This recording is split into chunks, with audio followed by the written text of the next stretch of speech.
আসসালামু আলাইকুম। আমি একটা মসুরি ডালের বড়া নিয়ে আসলাম। তো আপনারা কে কে এই পাতাটা চিনেন আমাকে অবশ্যই জানাবেন। তো এই যে থানথানি পাতা দিয়ে আমি মসুরি ডালের বড়াটা এখন বানিয়ে নিব। তো এভাবে আমি পাতাগুলোকে একটা একটা করে ভালোভাবে পরিষ্কার করে এখানে নিয়েছিলাম বেছে। তো দেখেন এভাবে নিয়ে এখন আমি পাতাগুলোকে ধুয়ে নিয়েছি এইভাবে। তো দেখেন ধোয়া শেষ। এখন পাতাগুলো মুসুরির ডালগুলো আমি এভাবে নিয়েছিলাম। তো এগুলো বেটে নিয়েছিলাম।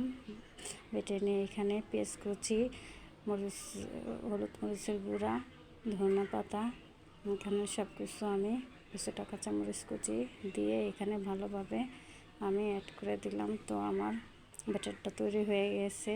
এরপরে আমি তেলটা গরম হয়ে আসলে আমি বড়াগুলো এখানে দিয়ে দিলাম। তো দেখেন এইভাবে ভেজে নেওয়া হয়েছে। তো এগুলোকে আমি উল্টে পাল্টে দিব। তো এইভাবে আমি এগুলোকে উল্টে পাল্টে দিতেছি। তো দেখেন আমার ভাজা হয়ে আসছে। এখন একটা একটা করে এইভাবে আমি নামিয়ে নিলাম। তো দেখেন